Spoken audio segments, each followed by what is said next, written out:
പ്രിയപ്പെട്ടവരെ നമസ്കാരം. കഴിഞ്ഞ ദിവസം ഞാൻ ഫുട്ടേജ് എന്ന സിനിമയുടെ പ്രിവ്യൂ കണ്ടുകൊണ്ടിരിക്കുമ്പോഴാണ് ഹേമ കമ്മീഷൻ റിപ്പോർട്ട് ഇറങ്ങിയത്.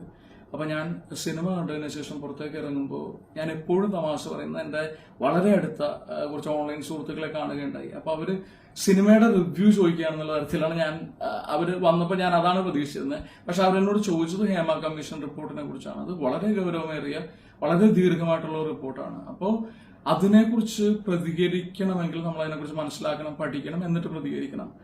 അല്ലാതെ നമുക്കൊന്നും അറിഞ്ഞുകൂടാണ്ട് നമ്മൾ വായി തോന്നുന്ന വിളിച്ച് പറയുന്നത് വീട്ടിൽ തോന്നാണ് ഞാൻ വിശ്വസിക്കുന്നത്. അപ്പൊ ഞാൻ അവരോട് പറഞ്ഞ കാര്യങ്ങളിൽ ഒരു ഭാഗമാണ് ഇപ്പോൾ നിങ്ങളെല്ലാവരും കണ്ടുകൊണ്ടിരിക്കുന്നത്. നൂറ്റാണ്ടായി ചുമയ്ക്കും ജലദോഷത്തിനും കഫക്കെട്ടിനും ആശ്വാസം നൽകുന്ന ഔഷധക്കൂട്ട് ആയുഷ് സർട്ടിഫിക്കേഷൻ മികവുമായി KP പത്രോസ് വൈദ്യൻ കണ്ടംകുളത്തി ഏലാതി ലേഹ്യം. പക്ഷെ ഞാനും അത് വീണ്ടും കണ്ടു കഴിഞ്ഞപ്പോൾ ഹേമ കമ്മീഷൻ റിപ്പോർട്ട് പോലെയുള്ള അത്ര ഗൗരവമേറിയ ഒരു റിപ്പോർട്ടിനോട് പ്രതികരിക്കേണ്ട ഒരു രീതിയിലല്ലായിരുന്നു എൻ്റെ ശരീരഭാഷയെന്ന് എനിക്ക് തോന്നി. അപ്പൊ ഞാൻ കുറച്ച് സുഹൃത്തുക്കളെ അത് വേദനിപ്പിച്ചായിട്ട് ഞാൻ അറിയുകയും ചെയ്തു. അപ്പോൾ ഞാൻ അങ്ങനെ എൻ്റെ പ്രതികരണം ആരെങ്കിലും വിഷമിപ്പിച്ചിട്ടുണ്ടെങ്കിൽ ഞാൻ ക്ഷമ ചോദിക്കുന്നു.